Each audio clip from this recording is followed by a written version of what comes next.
Hello everyone. तो अभी हम लोग बात करने वाले हैं West Bengal centralize admission portal के बारे में, WBCAP वाले पोर्टल के बारे में। तो देखिए, आप सभी का मॉप ऑफ राउंड चल रहा है और 10 सितंबर से आप सभी का मॉप ऑफ राउंड स्टार्ट हो गया था। और ये आपका लास्ट डेट जो रहने वाला है 13 सितंबर रहने वाला है। डेडलाइन से रिलेटेड ही हम लोग बात करेंगे कि आप सभी का कल तक लास्ट डेट है एप्लीकेशन फॉर्म फिलअप करने का। जो भी कैंडिडेट हैं, अगर आप अपना एप्लीकेशन फॉर्म फिलअप नहीं किए हो, अगर आपको सेंट्रलाइज पोर्टल के पार्ट बनना है तो आप यहाँ पे सबसे पहले तो आपको अप्लाई करना पड़ेगा, ठीक है। और वैसे कैंडिडेट जो लोग रजिस्टर्ड कैंडिडेट हैं, उन्होंने किसी कारण से प्रेफरेंस नहीं दिया था फेज़ 1 में, या उनको कोई सीट अलॉट नहीं हुआ था, या आपने एडमिशन कैंसिल कर दिया है, तो आपका भी 13 सितंबर तक ही ऑप्शन है प्रेफरेंस लिस्ट ऐड करने का। ये ध्यान रखिए, क्या क्या आपको गलती नहीं करना है, ये थोड़ा सा आप समझ लीजिए। सबसे पहला गलती ये नहीं करना है कि आपको प्रेफरेंस बनाते वक्त आपको जो भी प्रेफरेंस चाहिए वही प्रेफरेंस को ऐड करने की ज़रूरत है, ठीक है। अगर आपको जो प्रेफरेंस नहीं चाहिए, मतलब जो कोर्स और कॉलेज का कॉम्बिनेशन नहीं चाहिए, तो आप प्लीज़ प्लीज़ प्लीज़ उसको ऐड मत कीजिएगा। नहीं तो फिर बाद में अगर मान लीजिए आपको मिल जाता है उस प्रेफरेंस में, फिर आपको क्या होगा कि एडमिशन लेना पड़ेगा, फिर अपग्रेडेशन राउंड में जाना पड़ेगा। फिर अपग्रेडेशन राउंड में कोई गारंटी नहीं होता है कि सीटें मिलती भी है या नहीं मिलती है। काफ़ी कैंडिडेट को मिल जाती है, काफ़ी कैंडिडेट को नहीं मिलता है। लास्ट जो फेज़ हुआ है फेज़ 1, तो उसमें काफ़ी कैंडिडेट ने अपग्रेडेशन किया था, पर अपग्रेडेशन में उनको नहीं मिला। अब जाहिर सी बात है, जो कॉलेज और कोर्स का कॉम्बिनेशन उन्होंने दिया था वही अलॉट हो गया। अब अपग्रेडेशन में गए तो वहाँ पे नहीं मिला। अब काफ़ी कैंडिडेट वहाँ पे कैंसिल कर दिया एडमिशन, ठीक है। तो ये काफ़ी कैंडिडेट जो एडमिशन बिना सोचे समझे कैंसिल किए हैं, ये ध्यान रखिएगा। जो भी सीटें अवेलेबल है उसी के लिए यहाँ पे एडमिशन होगा, ठीक है। यहाँ पे फ्रेश अप्लीकेशन भी आ रहे हैं, मतलब न्यू कैंडिडेट भी यहाँ पे अप्लाई कर रहे हैं। तो इसलिए जो भी किया जाता है सोच समझ के किया जाता है, ठीक है। अब देख लीजिए, जो भी न्यू कैंडिडेट है आपको सिंपली अभी अप्लाई करने की ज़रूरत है। अप्लाई करने के बाद आपको प्रेफरेंस बनाने की ज़रूरत है, ठीक है। प्रेफरेंस बना के उसको क्लियर हो जाइए, और कल तक लास्ट डेट है। अब एक्सटेंशन होगा या नहीं होगा वो बात की बात है, पर अभी का जो डेट है 13 सितंबर ही रखा गया है। तो रेयर ही ऐसा होगा कि डेट चेंज होगा, मतलब डेट एक्सटेंशन होगा, पर अभी के लिए डेट 13 सितंबर है, यानी 13 सितंबर रखा गया है। यहाँ पे अब हम लोग बात कर लेते हैं। देख लीजिए यहाँ पे आपको क्या क्या बताया गया, ठीक है। फिर हम लोग अभी चलेंगे पोर्टल पे भी चलेंगे आपको लेके।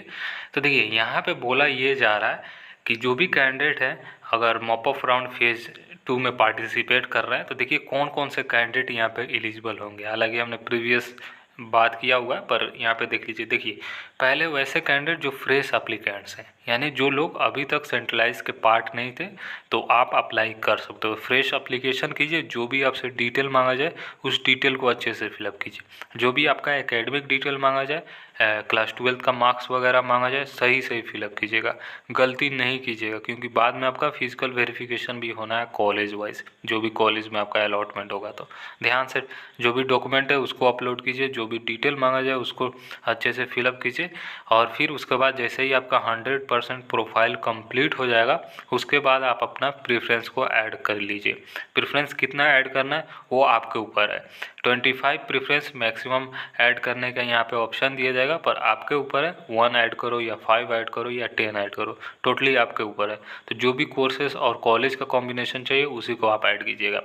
आप देख लीजिए, दूसरा वैसे कैंडिडेट जो एग्जिस्टिंग कैंडिडेट हैं, मतलब कि वैसे कैंडिडेट जो लोग ऑलरेडी रजिस्टर्ड थे।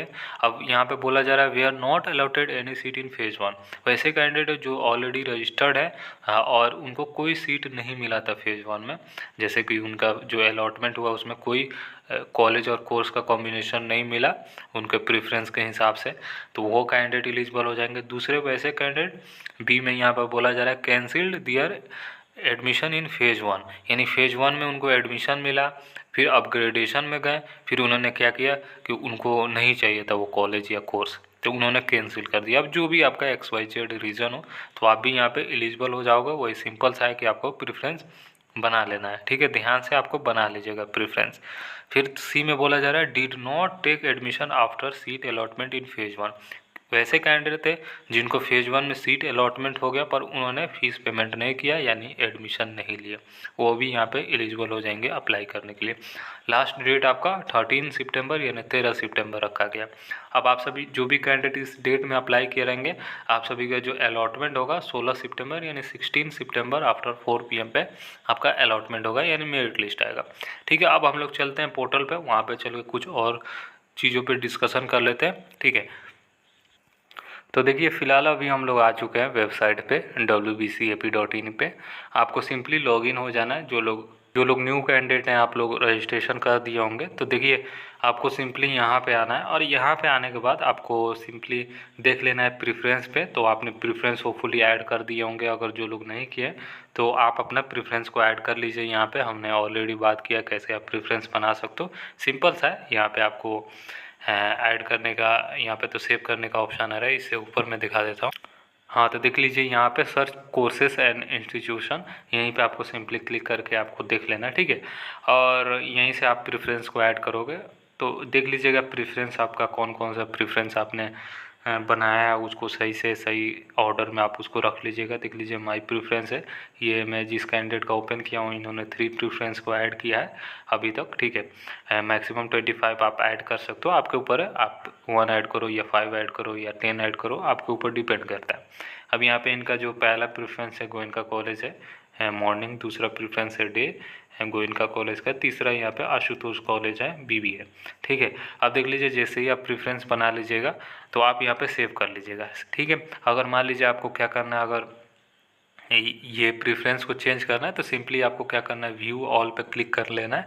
ठीक है, और वहाँ से आप अपना जो भी है चेंज भी कर लीजिएगा। और चेंज करने के लिए सिंपल सा है, ड्रैग एंड ड्रॉप कर लीजिएगा जो चाहिए होगा। मान लीजिए फॉर एग्जांपल आशुतोष को 1 पे रखना है तो सिंपली आशुतोष पे क्लिक कीजिएगा और फर्स्ट नंबर पे ले जाकर उसको करके और सेव कर दीजिएगा, आपका वहाँ पे सेव हो जाएगा। ठीक है, और कुछ गलती आपको नहीं करना है। पहला गलती तो ये कि आप लोग जो भी प्रेफरेंस बना रहे हो ऑर्डरली बनाइएगा। ठीक है, पहला प्रेफरेंस यानी आपका हाईएस्ट प्रेफरेंस है, दूसरा आपका पहला के बाद का है, तीसरा आपका दूसरा के बाद का है, ऐसे करके आप बनाइएगा, ऑर्डरली बनाइएगा। ठीक है, हर मिक्सअप नहीं बनाइएगा। फिर काफ़ी कैंडिडेट क्या कर देते हैं, मल्टीपल कोर्सेज़ को ऐड कर देते हैं।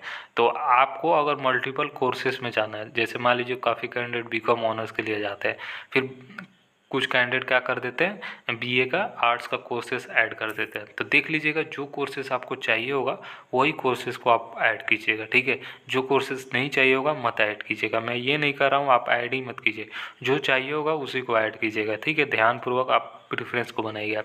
कल के बाद जैसे ही पोर्टल क्लोज होगा ना तो ऑटोमेटिकली क्या होगा, प्रेफरेंस भी लॉक हो जाएगा। ठीक है, आप चाहोगे भी तो चेंज नहीं कर सकते हो, डिलीट नहीं कर सकते हो। अभी आपके पास टाइम है तो ये टाइम का सही से यूज कीजिए। ठीक है, और सही से इसको बना लीजिए।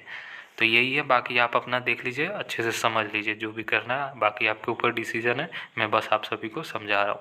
ठीक है, तो चलिए यही था, बाकी हमने आपको इन्फॉर्मेशन बता दी है। और जो भी वीडियोस आया मैंने हर बार प्रेफरेंस से रिलेटेड हर बार जिक्र किया है, वो इसलिए मैं किया करता हूँ ताकि ये चीज़ें आप गलती नहीं करो, क्योंकि प्रेफरेंस ही आपका मेन है, वही आपका एडमिशन दिलाएगा।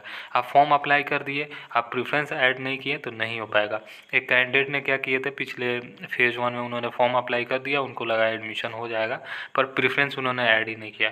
तो देखिए अगर आप प्रेफरेंस ऐड नहीं करोगे तो सेंट्रलाइज पोर्टल को कैसे मालूम चलेगा कि ये कैंडिडेट ये इस कोर्स में जा रहे हैं, इस कॉलेज के इस कोर्स में उन्होंने अप्लाई किया।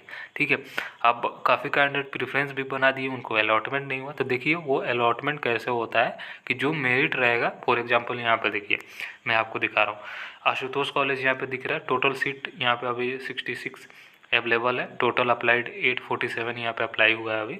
अब यहाँ पे देखिए मेरिट इंडेक्स 345 है। अब मेरिट इंडेक्स 345 अगर कटअप नहीं आता है तो आपका एडमिशन नहीं होगा। अगर मान लीजिए इससे ज़्यादा वाला फॉर एग्जांपल आप 375 आया, 375 में सीटें जितनी 66 सीटें हैं तो ये फुल हो गई, तो जाहिर सी बात है 345 पे तो आएगा नहीं, एडमिशन होगा नहीं। जिनका ज़्यादा रहेगा जाहिर सी बात है उनको ही एडमिशन पहले दिया जाएगा, तो वही रहता है। ये तो वैकेंट सीटें यहाँ पे दिख रहा है। और हाँ, यहाँ पे आप वैकेंट सीटें भी देख सकते हो, कितने अप्लाई हुए हैं अभी तक वो भी आप देख सकते हो। वैसे आपको पता चल जाएगा कि हाँ कितने कैंडिडेट ने अप्लाई किया है, क्या प्रोबेबिलिटी है। जब आप प्रेफरेंस ऐड करोगे ना तो वहाँ पे चांसेस भी दिखेगा, प्रोबेबिलिटी कितना हाई है या नहीं है, ठीक है। तो ये भी चीज़ें वहाँ पे देख सकते हो, काफ़ी अच्छा है।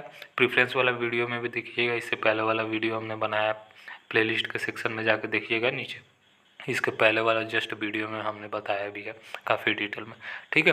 तो चलिए यही था, बाकी डिस्कशन काफ़ी ज़्यादा हो गई, फिर मिलेंगे अलग वीडियो के साथ। तब तक के लिए बाय, टेक केयर और ख्याल रखिए अपना।